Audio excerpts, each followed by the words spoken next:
The video series Detection and Lifestyle Monitoring was developed by the Georgia and Oklahoma Academies of Family Physicians as part of the Go Diabetes Initiative. The Detection and Lifestyle Monitoring series consists of 5 video vignettes, each outlining best practices in the care of diabetic patients. Please proceed to the registration page for more information on the approved number of prescribed credits for this activity as assigned by the American Academy of Family Physicians and AMA-PRA Category 1 credit as assigned by the Georgia Academy of Family Physicians. Upon completion of each video vignette, please return to the Resources video page on the Go Diabetes website to complete the activity evaluation and earn your CME. This activity is supported in part by an educational grant from Sanofi Aventis. We thank you for participating in this online activity and hope that it serves as a valuable educational tool.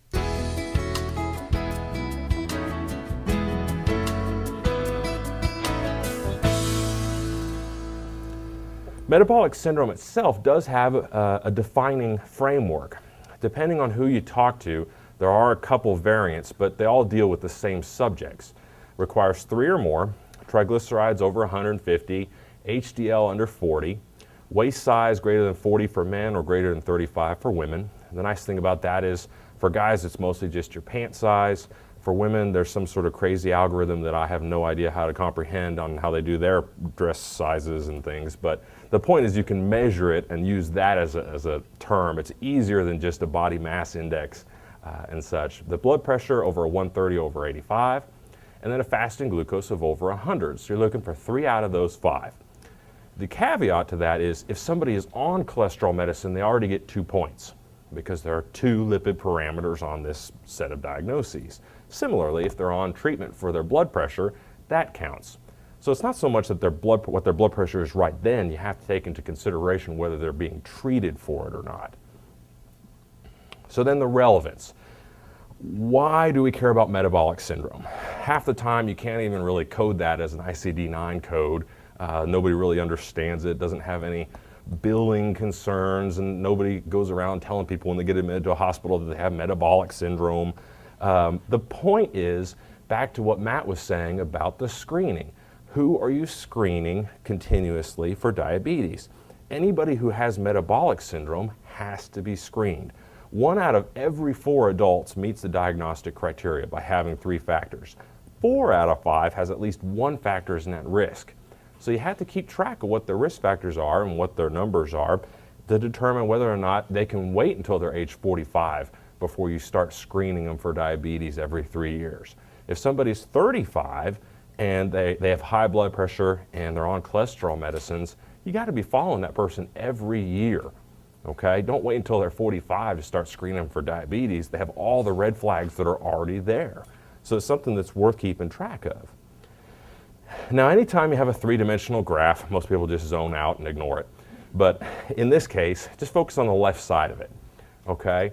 Impaired glucose tolerance, and then your x-axis is the percent conversion to having diabetes as a diagnosis.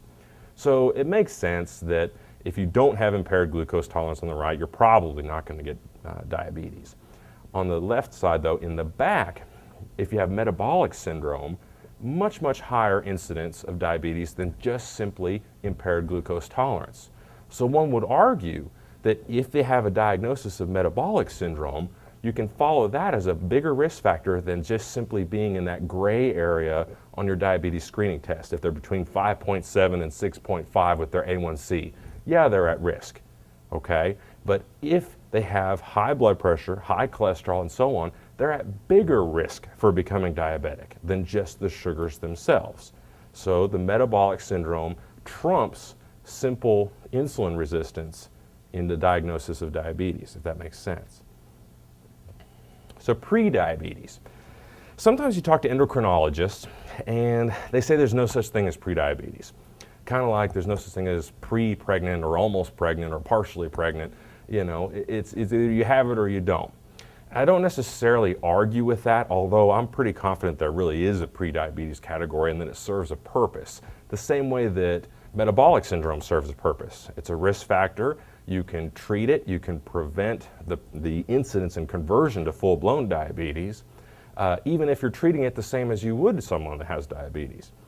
So that's your gray areas: impaired fasting glucose between 100 and 125, impaired glucose tolerance between 140 and 199. What's not on the slide is an A1C between 5.7 and 6.5.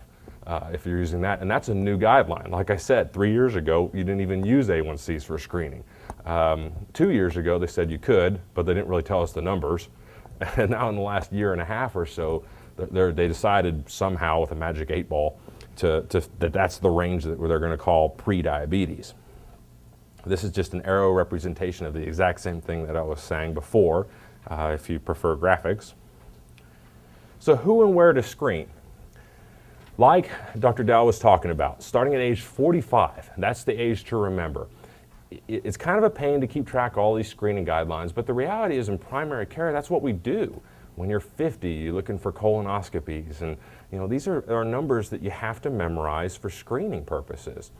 You do it more frequently if they have any of the below listed items: family history, they're overweight, high lipids, high blood pressure, certain ethnic groups that Matt was also talking about earlier, vascular disease, prior glucose elevations, which includes being pregnant and having diabetes, then the gestational version, or history and exam findings, nocturia, polyuria, polydipsia, class 6 symptoms of diabetes.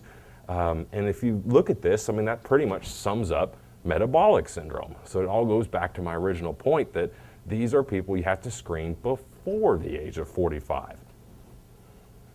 How to screen, we talked about that, so I'm not going to hash that out, kind of beating a dead horse. But again, focusing on which ones are the most sensitive. This slide actually changed.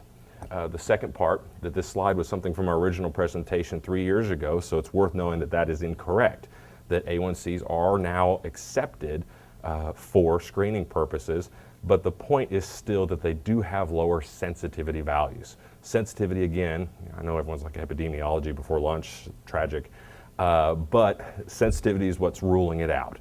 And so it has high specificity, lower sensitivity, okay? So if you don't screen, again, what's the point of all this?